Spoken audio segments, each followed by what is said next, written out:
Hey, Southside family. Welcome to our podcast. This is Southside, where we get to know more about the families here at Southside. Let's get into it.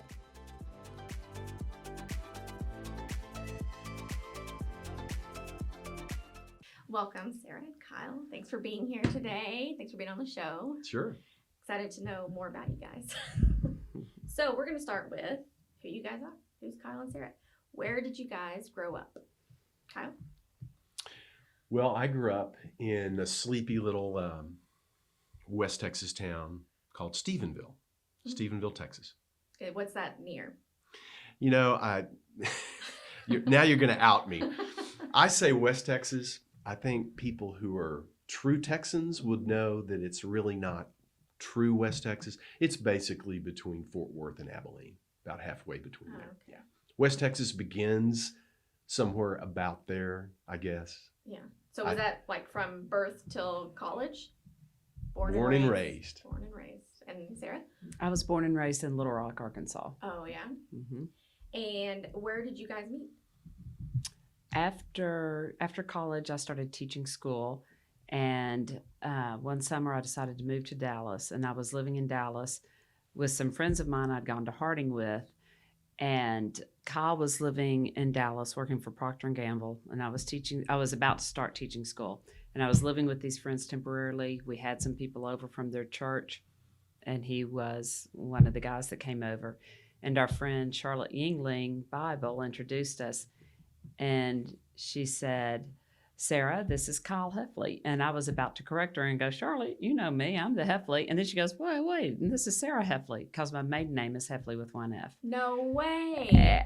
And so I guess you didn't know that. I didn't know that. Yeah. We don't tell And everybody. so that's when we met. That was the summer of '86, but we didn't start dating till a year and a half later.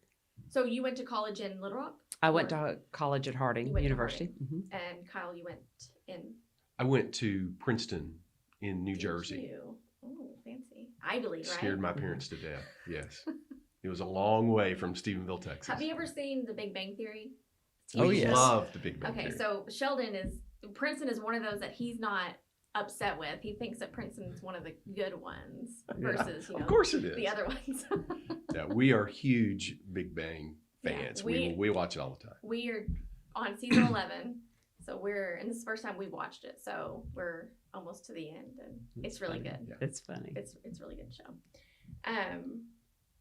So it was in the Dallas area that you guys Right. met, and when did you guys get married?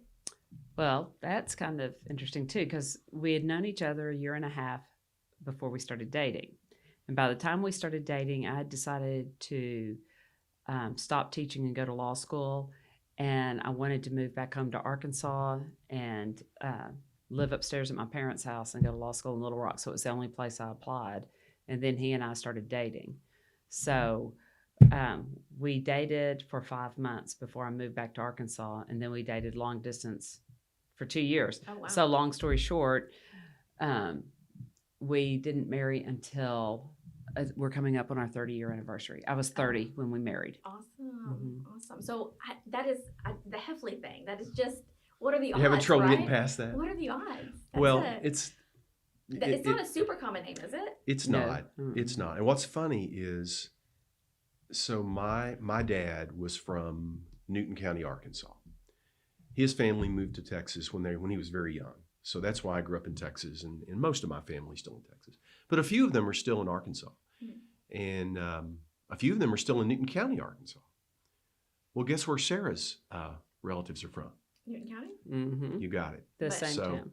But what's interesting, though, is that my dad would tell me about the other branch of the Heffleys Yeah. that spell their name with one F. Mm. And he used to assured me, it's funny, but long before I met Sarah, that there's Yeah. another group of Heffleys up there in Arkansas that spell their name a little differently. We're not related to them. And when I was growing up, my parents would tell me, there's another branch of Heffleys here, or another family of Heffleys, and they spell their name with 2 Fs, and we're not related. And I'd say, there is no way we're not related. You know, this There was- place is too small. There was some rift there that someone was like, I'm taking out the F here. Yeah. We've often wondered what, Well, I said spelling spelled- was not always a big deal in Newton County, Arkansas, but yeah. we don't know why So that did you happened. ever? So I had a friend that I went to high school with whose last name is Taylor, and she married someone with last name Taylor, but Taylor is a very common name. Mm-hmm. But you would not have to change any of your documentation because it would be the same. Mm-hmm. Did you change your name? I did. I'm Heffley with 2 F's. And really, I thought it was so much easier to write it with 1 F that I kind of wished that he would have changed to my name, but I don't think you took me seriously when I suggested that. I didn't. So it's hard to make 2 matching F's right in a row. So, but anyway. It was hard for me when we were doing wedding invitations. And so I was trying to be the good fiance and do my fair share, of all the pre-wedding planning, and addressing invitations to her family where I had With to 1 F. stop after 1 F was really hard. Which is hard, yeah. We married a week to the day after I graduated from law school. It was the busiest time. And so a week after I graduated from law school, we got married, went on our honeymoon. The morning after we got home from our honeymoon, I started the bar exam review course. And then a few days after I took the bar exam, like maybe a week or 2 after I took the bar exam, he started law school.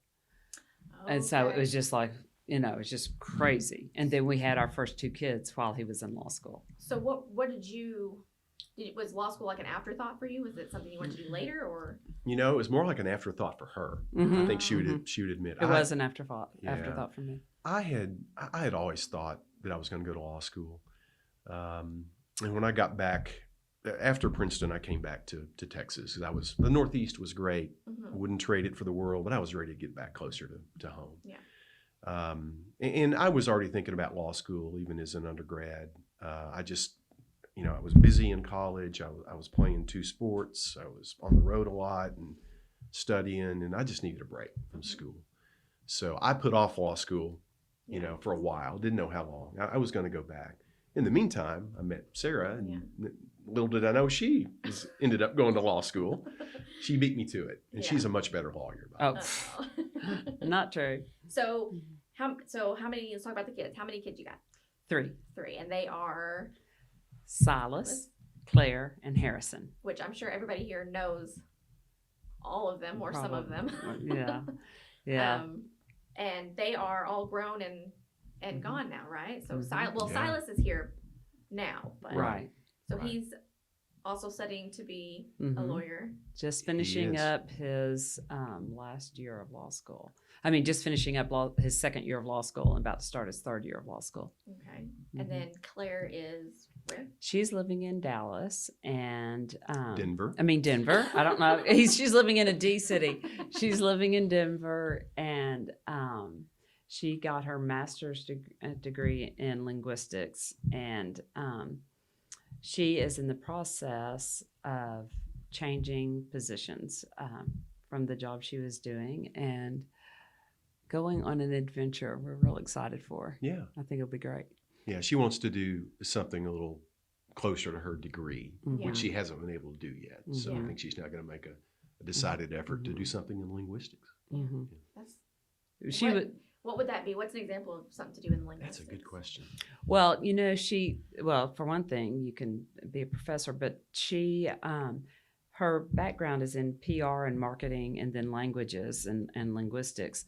And so all of that would go really well together in like a company that does business internationally and everything. The PR work along with linguistics and her understanding of all that, plus her love of languages. And she's lived in Italy before, and she anyway, looking for something along those lines. But she's also interested in real estate and things of that nature.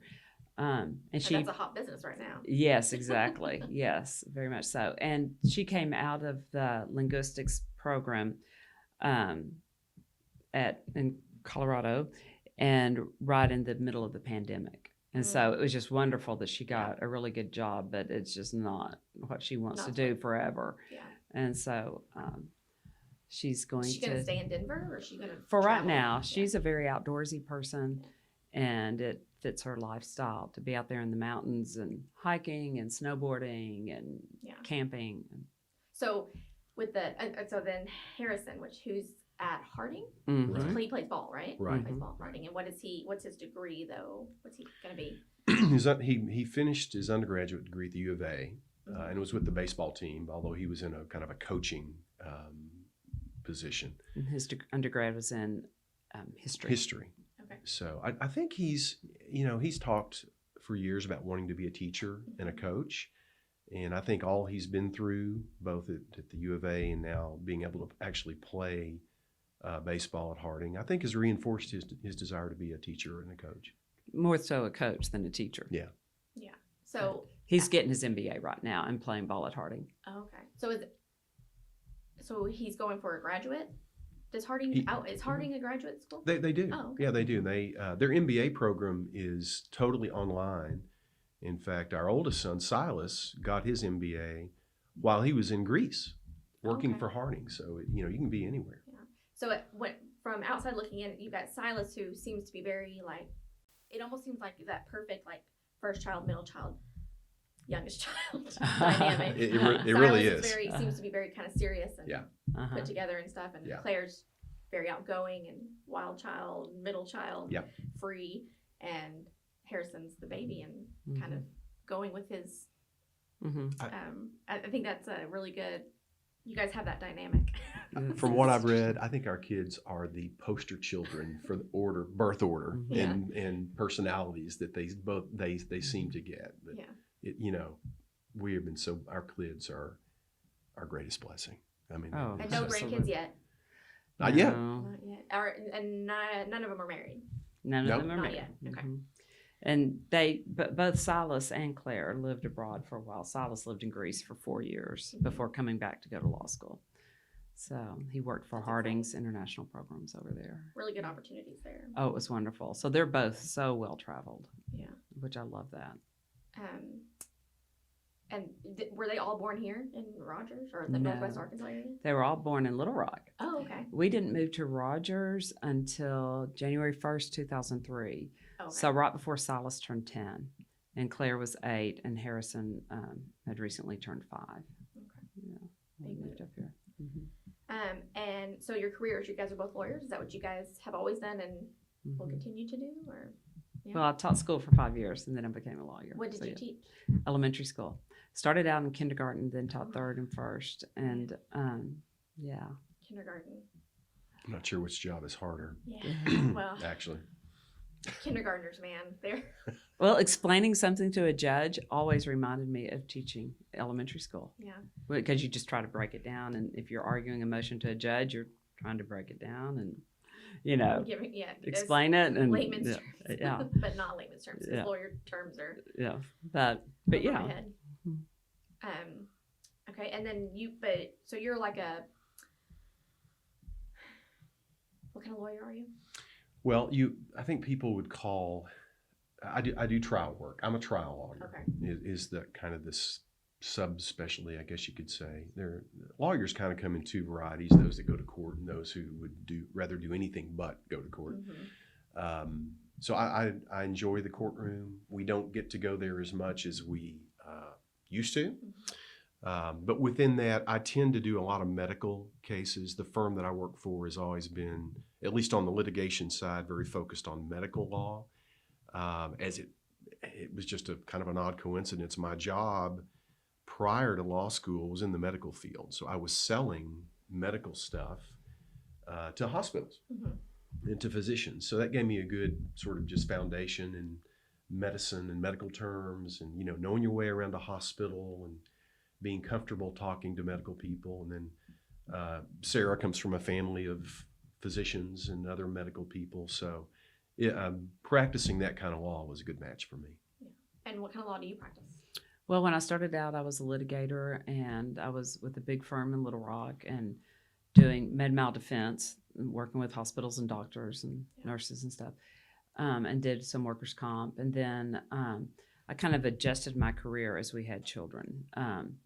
We had Silas. When he was 8 months old, I realized I was pregnant with Claire. And so I went from full-time to not working to part-time. And then I ended up getting out of private practice and clerking for a judge. And then one of my favorite jobs was working on staff for Governor Huckabee.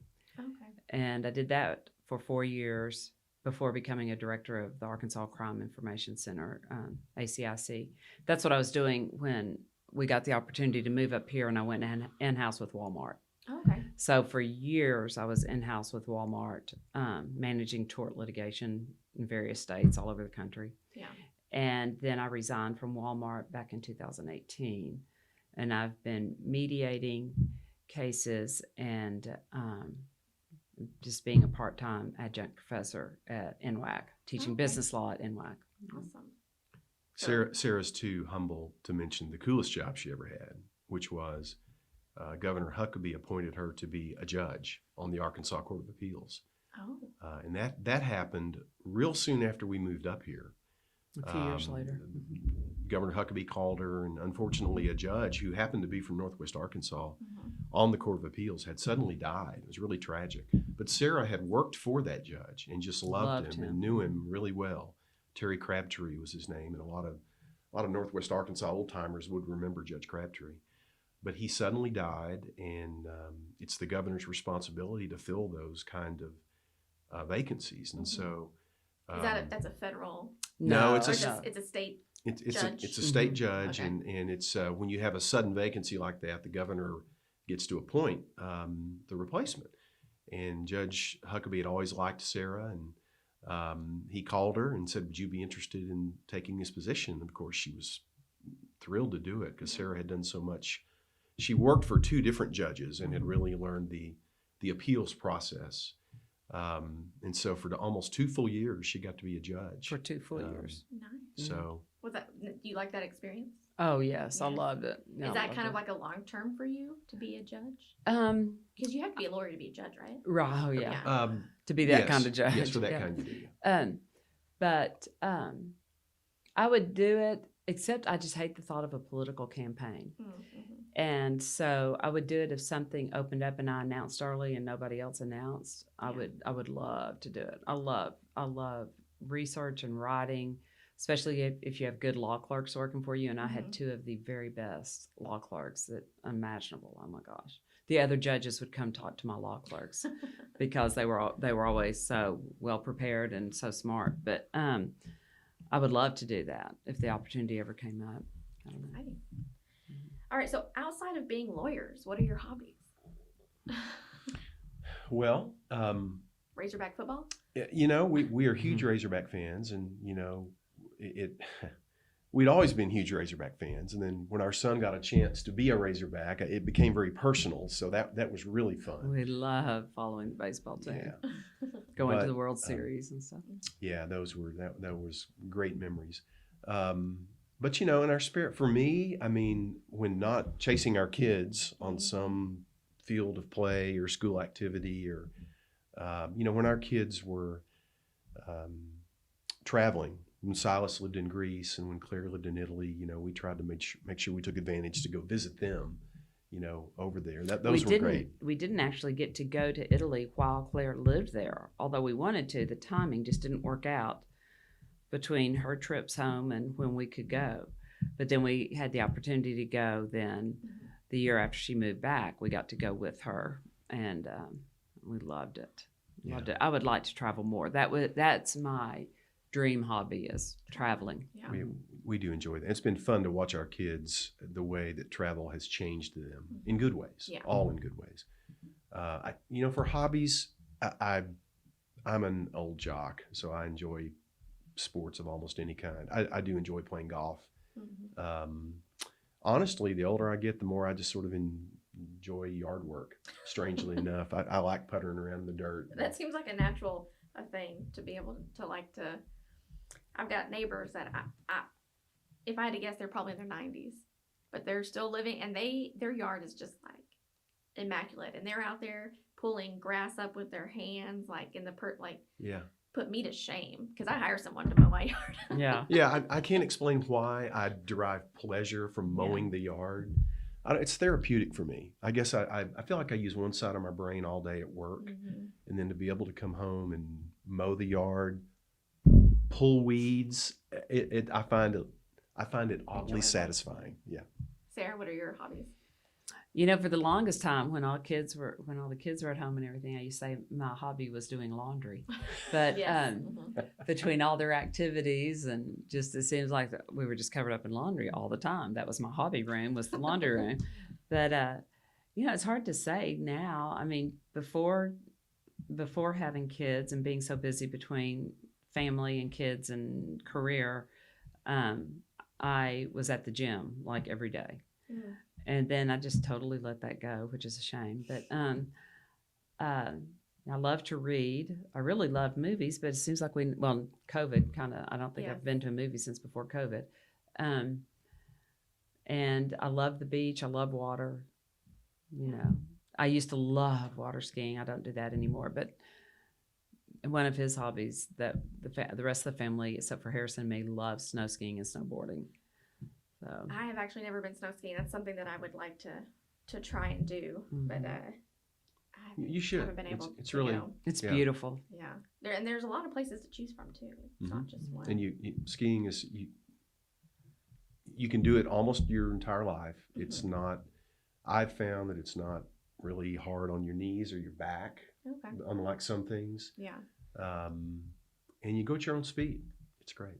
And the areas are probably like what I imagine from like Hallmark movies and stuff. Very beautiful areas Beautiful. around the snow. They are. Beautiful. Okay, so how did you guys start going to Southside once you moved up here? It's partly the kids chose it. Yeah, and family too. Mhm. Sarah had a sister.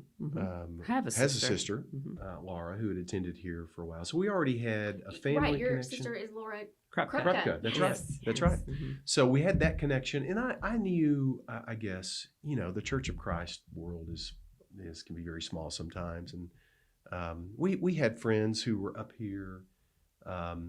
We knew that my work was going to be in Rogers. Sarah was at Walmart; she was at the home office, but we just felt a little bit more of a pull to Rogers than we did any other community. So I think Southside was a natural. Well, and we visited churches. We visited various churches at first, and the kids loved Southside. That was huge for us. That's a big kids can sway parents easily on what Well, church to and go to. rightfully so. Yeah. I mean, Mhm. because you got to have your kids somewhere that they're going to like. And of course, they Enjoy were going. only almost 10 and 8 and Yeah. barely 5 at the time, but still. But their opinion is important. Yeah. for sure. But I should say, too, one big pull for me. My first cousin, a lot of Southside old timers would remember Opal Beck. She was, I think, one of the real pioneers of Southside. Opal had been a favorite. You know, she's old enough to be. We are first cousins, separated in age by literally 50 years. Okay. He was And number 60 of 60 first cousins, and he was a late life surprise. Oh, wow. So, So there are probably some people watching this podcast who remember Opal Opal. Beck. She'd Yeah. been here forever. So Opal's influence here at Southside and just in the city of Rogers, she'd done an awful lot for the city, especially the downtown area of Rogers. So we definitely felt a connection with Rogers. Yeah. And how did you guys get involved when you first came to Southside? Did you volunteer in any capacities, or how did you first get involved? my sister Laura and I taught the Wednesday night 2-year-old class. That was so fun. They were so cute. So my sister and I did that for a while, and those kids are now in college, which is a weird feeling. So at some point, I did that. Boy, in those early years, a lot of youth things. Mhm. That's where our kids were. I can remember LTC. yeah. I was. A lot of folks may find this odd. I led singing for a long time here. I can imagine that now because I know that you can sing. Which I really enjoyed it. You know, it's a part-time. To do it well, you know, you really need to devote time, which I sometimes had trouble doing, but I really enjoyed it. And then at some point, I was asked to begin teaching classes, which I really enjoy doing, and I've done that for a good while. Yeah. And were you guys part of any ministry groups, or currently part of any ministry groups like Young at Heart or life groups, or Any sort of Life group. Yeah. Yeah, we were always in. Boy, the life group when we were here, that was really how I got to know people. Right. We were in a life group with like the Carmichaels, the Johnsons, the Joneses, so And the many Clarks the and, Clarks and yeah. Lundys So that was- eventually, and but when we first started doing life group, everybody had young kids, and the life groups were just packed. Our life group was just packed every Sunday night, whoever was hosting it, and Yeah. that was great. That was a great way to get to know people. It is. It's yeah. the best way to get to It know is. people. Yeah. Mhm. Very intimate. Mm-hmm. And especially when you can find those people that are in the same season of life as you. Yes. And yes. To really that's how it relate. was. The Parkers were in it, and of course they've moved to Springfield, but that was a neat group. Yeah. So eldership. Did you start out as a deacon, or did you go straight to eldership? No, I was a deacon for a while, and He had been a had- deacon in Little Rock too at Sixth Oh, and okay. Izzard. So yeah. So yes, started as a deacon, and then was asked to be an elder. I honestly don't remember. I think it was 2014, somewhere along in there. I think it's been about 7 years since I've been an elder. Yeah, It seems longer than that. for I some know. reason To me. It does to me too.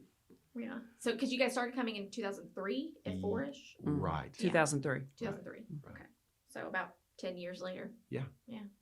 Seems about right. And what made you want to, or I know you're probably nominated, correct? That's how the process works. Yeah. How'd you feel about Elder is something. I mean, you don't run for it. You don't audition for it. You're just you're asked, and I didn't seek it. I think leadership is something that I don't. I welcome it. I don't shy away from it. Yeah. So I guess eldership is a really interesting combination of being a leader, of being what elders are really called to be, are shepherds. It's an interesting skill set that I don't think any of us fully appreciate what's asked of you until you get into it. Although, I have to say, I had the best mentor in the world in my father-in-law, Sarah's dad, Bill, Heffley with one F, had been an elder in Little Rock for maybe 60 years now. We coming up on 60? It's 40 something. He became an elder when I was a teenager, and I'm 60 now. Okay. And he's 88, and he's But still that's a long doing time, it. yeah. That's on like Lawrence Yeah. timeline. Yeah. So long, so long. So he and there is no one better than my father-in-law, and there's just no better man That's in the sweet. world. And just watching him and talking to him, we lived in Little Rock for 13 years before we moved up here, and he was an elder all during that time at the church that we were attending. So it was modeled for me how you do it Yeah. correctly. And that's good. Yeah. And Sarah, how did you feel about him being an elder, and how have you dealt with that over the years? How do you? I had real mixed feelings about it. In fact, I think you may have been asked to consider it a few years before you actually went ahead and did it. And I was opposed to it because my dad had always been a deacon and then an elder, and I knew how much time it took. And I knew it took the husband away from the family. And so I was not real gung-ho about it at first, but then by 2014, I felt like our kids were at a place where we had 2 kids in college at that point and 1 child still at home. And so I felt like the timing was better, and I was okay with it. I think that's a good when children, because that is a to consider the time away. It is a big Right. commitment. It's a and, huge commitment. And it's nice to know that you took her opinion into consideration. Oh, well, absolutely. And I think Sarah probably better than anyone knew what being an elder's wife is like, because she had watched her own mom go through it and then experienced it because your dad would have been an elder your whole life. Well, he became an elder when I was a teenager. Oh, I thought it was even before then. No, he was a deacon before that. He became a deacon, I think, when I was in elementary school. Yeah. and put a lot of time into that too. And so, sometimes family activities and stuff had to be around. They either didn't include him or they had to be around what he was doing with the church. And so I was very aware of that. And then as I was older, elder meetings were on Tuesday night, and Mother and I would use that night to go to dinner together and, do our little thing. Became special for you in your own. Yes, Yeah. yes. Mm-hmm. Yeah. Any advice for the new elder wives coming in? Oh, gosh. No, I can't think of any words of wisdom. You just kind of have to accept it, learn it, and accept it. Mm-hmm. Yeah. Yeah.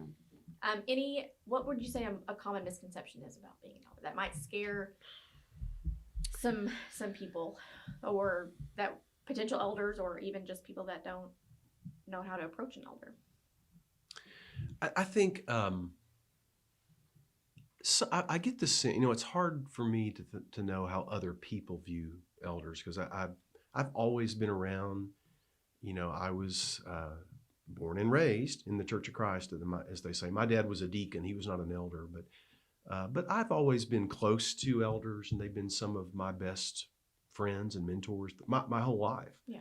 I had a good relationship with the elders at the church I grew up with, in my hometown. When I was in college in New Jersey, I wouldn't have gone to Princeton, but for the fact I checked out what the church situation was in Princeton, New Jersey. And much to my surprise and my delight, there was the Princeton Church of Christ that had been founded there by a bunch of Texans, which of course made me happy too. And so that was a great, churches in the Northeast are a little different. They have to be. They're surviving in a very different environment. And so, but they were, great folks. And I was very close to the elders there at that little church. And then even in Dallas and then Little Rock. So I had a very good idea of what being an elder, I think, is all about. Yeah. I think as I've watched other people react to me and to other elders, I think sometimes there's a misconception that elders are just sort of dealing with just the business of the church. And we do, I would say, unfortunately, get pulled into that more than we would like. If you read Scripture carefully, elders are supposed to be shepherds to the flock, and that's what we want to do. That's what our own eldership, we've really tried to find ways that we can free ourselves up to be shepherds first. But other things pull you back. The business of the church, dealing with human resources issues, dealing with real estate, dealing with churches, when you get to the size of Southside, it's a little bit like a medium to large business that has to be run. Yeah. And honestly, that's really not my strength. Even as a lawyer, that's not the type of law that I practice, but it has to be done. Mm-hmm. So I would say the biggest misconception that I see sometimes is that people see us as sort of just a board of trustees instead of being a group of men who are called to shepherd the flock. So like as in a less approachable type way, like if someone had a personal issue that they might not know that's what you were there for. Right. I mean, that's what. Right. Now some people I think have a very accurate view, and if they have a personal issue, if there's a biblical issue, if there's a moral issue, elders are who they should go to. Mm-hmm. They should go. They can go to ministers too, but think counseling and just shepherding and comfort through difficult periods. That's really what elders ought to be about, and we do those things. Yeah. Plenty. It's just that sometimes the other stuff, I'm afraid, kind of gets in the way. Yeah. So with this next part, I like to call Life Interrupted, because several major changes happened and have happened to Southside when I interviewed Jim Canfield, even way back when, it's always happening. How do you view or deal with those major changes happening in a church?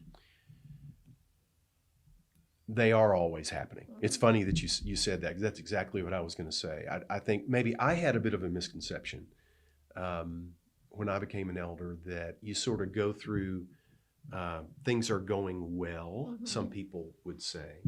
And then you go through these crises, it seems like. What I've come to understand is that that's just being an elder. There's church by its very nature is never calm. There's always challenges, and I think that's how Satan works. Satan likes to seize upon disputes, crises, external factors, things like a worldwide pandemic, and use that to try to fracture us and disunify us.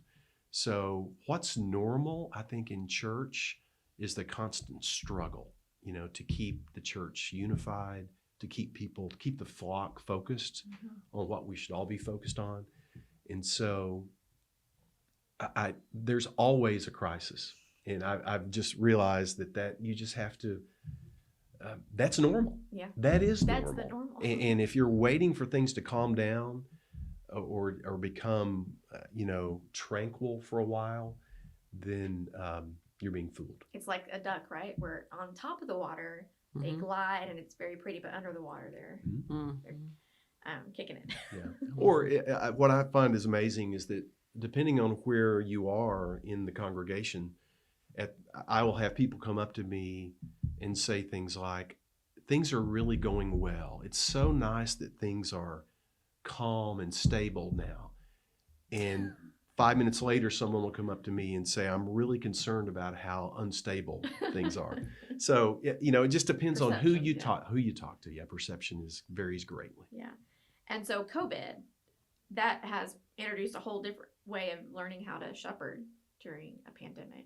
Because even though we've had pandemics before, this is unprecedented for all of us because we weren't around for that. So how do you think it's changed the way we're shepherding now, or do you think it's just a speed bump? It's more than a speed bump, I think. I thought maybe early in the pandemic that it was just a speed bump, but I think there's now I sense that there is general consensus that coming out of COVID, church is never going to quite be the same. Yeah.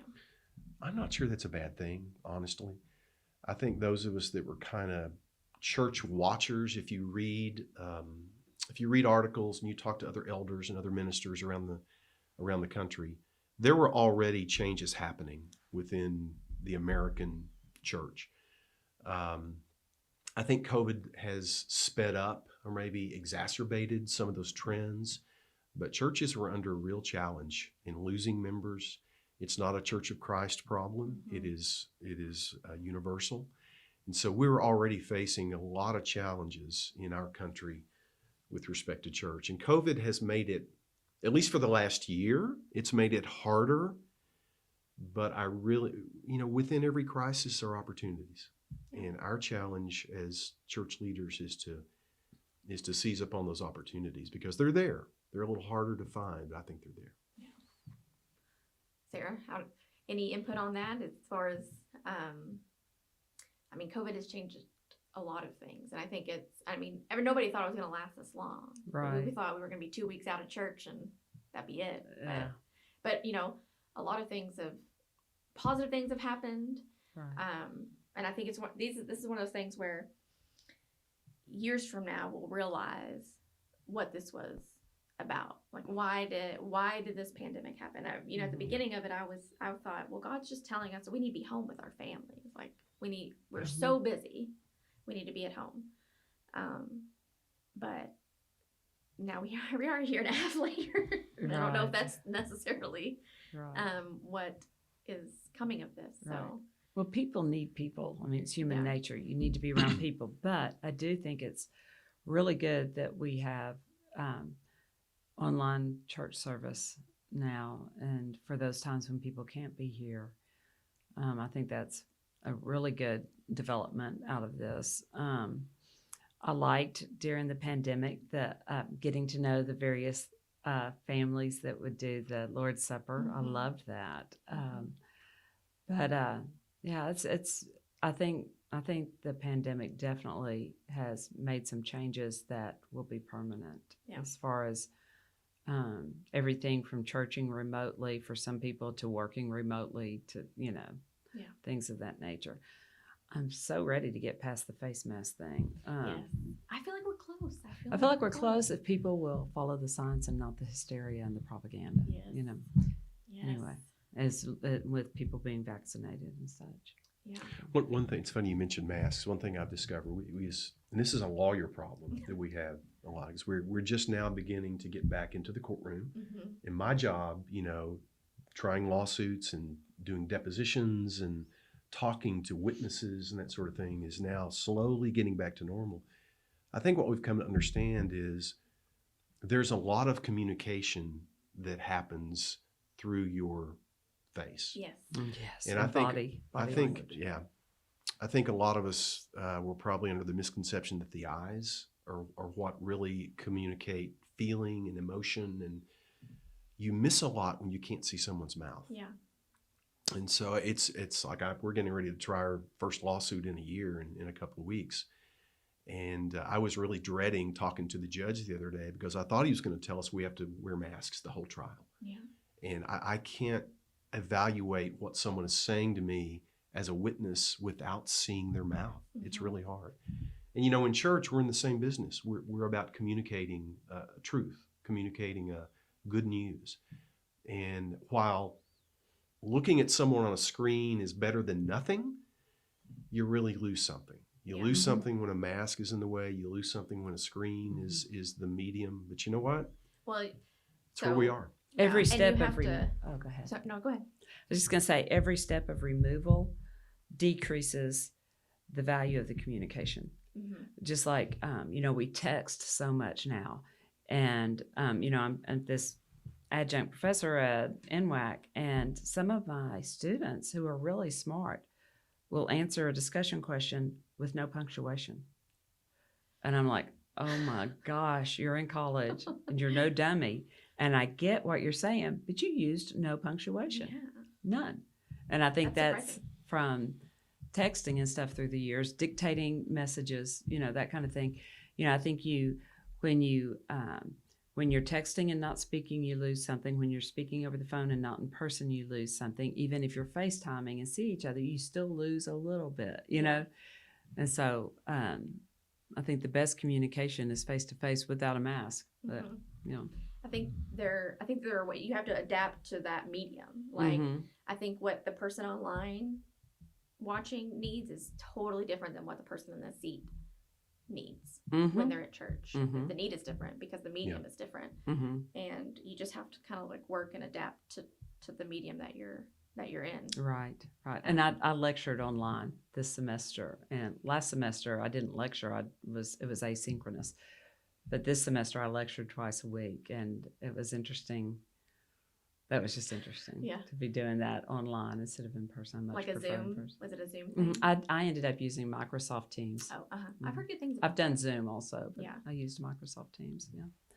It's definitely something that has, and in the early stages of COVID, it was hard to not think that we were the only people affected by it. But this is something that literally everybody in the world Everybody. has been affected by. Yeah. And everybody will remember, and everybody will have stories about Right. it. It's very There are very, humbling. very few things in modern history, I think you could look back and say, this affected the whole world in a relatively short amount of time. Yeah. Right. I love what you said about the adaptation part of it, Ocean, because I don't think we'd be doing this podcast. I don't think would be happening now if the pandemic hadn't happened and forced us as church leaders to think hard about technology and upgrade our equipment and And the opportunities. Yeah. Because that does prove. I mean, it does. I'm not totally against technology, and I think that does present a lot of really good opportunities. Yeah. My goal with the podcast is to, because on a Sunday morning, you don't get to meet everybody. I mean, I went to a large church like Southside. You can go years without knowing somebody's going to church here. Yeah. And so my hope is that we can get to know everybody more than we would, because even on a Sunday morning, if you talk to somebody, it's usually just formalities. Right. Right. And so get to actually, and then I didn't know you guys last name was Heffley. Yeah. Now someone's going to come up to you and be like, guys, I didn't know that. I heard that, Yeah. it sparks conversation. Mhm. And you can go into a conversation with somebody with knowing something about them. That's a great point. So what were your goals, to wrap it up, what were your goals for Southside when you first became an elder and now? I don't. Again, becoming an elder is sort of just being asked, Mhm. right? So I have to say, it's not like I had a lot of time. I didn't come up with a campaign. I didn't have a Mhm. platform. I didn't have an agenda. Mhm. I was flattered that I would be asked to be an elder. So it's not as if I came into it with a lot of predetermined objectives or goals. I'll say, having been an elder now for a few years, to the extent I've got goals at all for Southside, I think Southside, we're in such, having lived in some other places in different parts of the country, we're so blessed where we live. We have such an opportunity here in Northwest Arkansas. I've lived in big cities and I've lived in small towns, and we get the best of both right here. We have a lot of big city, big market opportunities in Northwest Arkansas. So if I've got one goal for Southside, I really wish that our congregation would better reflect the variety and the diversity and of everything that's going on here in Northwest Arkansas. We've got a tremendous amount of young people moving to Northwest Arkansas, people who are ambitious, people who are talented. We've got a lot of people moving from all around the world to Northwest Arkansas, and most markets our size can't say that. Just the fact that we're in a growing area is a great blessing, because you don't have to go very far in Arkansas to be in cities that are not growing. Yes. In about half of our state. Yeah. So my goal, and I told the elders this, I know when I was sort of interviewing for the eldership, I really wish Southside, we could find a way to tap into the enormous growth potential and diversity that we have in Northwest Arkansas. Yeah. Like if our church grew at the same rate as the area's growing. That would be a start. We were there. Yeah. We've been there. Yeah. And it's funny, growth is, one thing I've discovered about Southside, I think this is true for most churches, we mostly are people from smaller churches. I've been lucky to attend some bigger than Southside, and I grew up in a church a little bigger than Southside, but I've attended churches smaller than Southside. Just in talking to our members, I get the sense that most of our members come from smaller churches.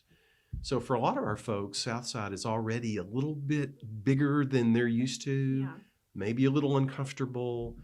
You don't get to know everybody, and I get that. So the idea of growth is, we all talk a good game, but I think for a lot of us, we're a little bit intimidated by it. One of my goals would be we could get beyond that and really embrace what growth would mean. Yeah. It's sometimes messy. It's messy. I've been in churches that grew quickly, and it can be difficult. Yeah. Unity is a big one. Yeah. Mm-hmm. Do you have a highlight of your eldership or time here at Southside? I don't know if an eldership kind of lends itself to highlights. Maybe it hasn't come yet. Well, there've been so many joys.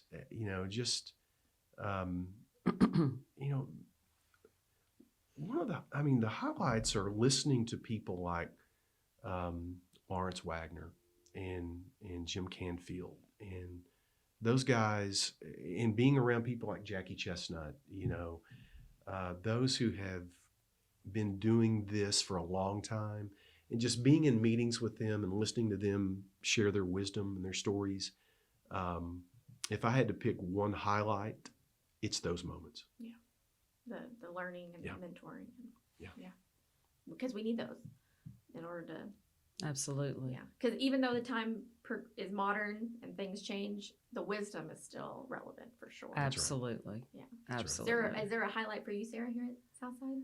No, one of the highlights I would say, besides the friendships, is the spiritual base and foundation that the church provided for our kids. I mean, you know, as parents, we tried to also, but you know, that all our kids were very involved in the youth group and all those things with Andy through the years, and then seeing each of our kids be baptized, you know, huge. That's so meaningful. See them to grow in the church. Mm-hmm. Yeah. Yes. Mm-hmm. Yeah, you remember, you know, when you think about church becomes really part of you when you're surrounded by people you love, you know, and when your friends become like family. Yeah. That's when church means what it's supposed to mean. And then it's really sealed, and Sarah said it well, when you watch your kids grow up and you watch them, you look at that stage every morning, and then your eyes drift back to the baptistry and you think about your kids, you know, putting on Christ. Yeah. There's something about that seals you to a place and to a group of people that nothing else will. Yeah. Mm-hmm. That's a good point. I hope that happens for me. Yes. I've still got my I do boys too. growing up. So, Yes. Yeah. Yes. Well, How old are your boys now? I've got Dallas will be 13. Oh, this wow. summer, and Job is 7, and Preston is 4. He's up to turn 5 next month. He starts kindergarten this year, which they've been doing virtual, Okay. but I just can't do that to Preston. No, they need people. Yeah. Need people. Yeah. You know. And teaching him how to say words, and I'm just not capable. That's what teachers are for, and so. Mm-hmm. And And kids plus, are when the it's least your at own, risk. when it's your own kid, the patience isn't quite there. Right. Right. We understand. Right. Yeah, we get So. it. Yeah. Yeah. Well, guys, thanks for coming on the show again. Oh, thank you. Thank you, Ocean. Thank you. Hopefully we'll be able to get Silas in here. Oh, that would be great. After his last final exam, he'll have a little more time, although he'll be working this summer. But Yeah. Is he doing an internship? Or? He's clerking. One's in Little Rock and one's up here, actually. Yeah. Yeah. So the first half of the summer he'll be in Little Rock working in a law firm down there, and the second half he'll come up here and work in a law firm. Okay. So. Well, thanks, guys. Thanks, Thank you. Ocean. Appreciate it. Okay. Thanks for listening. We'll see you next time. You can find more episodes by visiting our website, our YouTube page, and our app.